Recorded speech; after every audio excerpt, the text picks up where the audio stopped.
Di ba nag-increase na po ang PhilHealth ng 2024 kahit di pa lumalabas ang Executive Order number 64.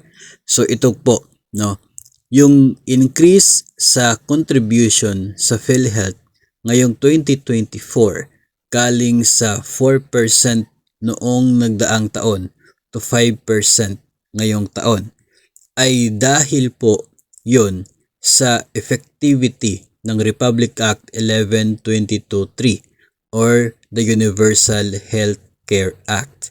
Dahil po sa batas na yan, nakasaad po na sa taong 2025, 5% na yung contribution sa PhilHealth in which 2.5% manggagaling sa empleyado, 2.5% manggagaling sa employer.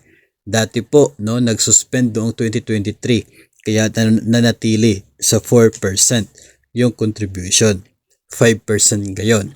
So yung pagtaas sa PhilHealth contribution this year na nangyari dahil sa iba pong batas, Universal Health Care Act. Yun pong isang batas na ang layunin magkaroon ng dagdag na pondo ang PhilHealth para mapa-expand nila ang coverage ng kanila pong mga services. Ngayon, dahil ito pong contribution sa PhilHealth ay dependent sa basic salary. Ibig sabihin po niyan, kung magkano yung basic salary mo ay 2.5% dyan contribution mo sa PhilHealth ngayong taon kasi 5% yung total.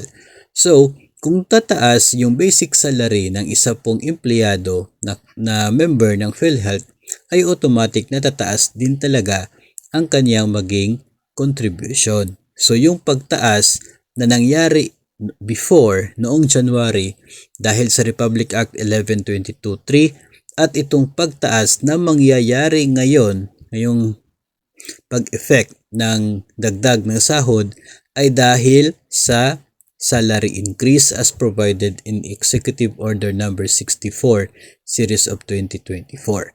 Yun po ang dahilan kung bakit kahit nagtaas na noong January ang contribution sa PhilHealth ay tataas pa rin po ngayon na magkakaroon na ng pagtaas sa sahod or salary increase paglabas or pag-effect nito pong executive order na inilabas ni Pangulong Marcos.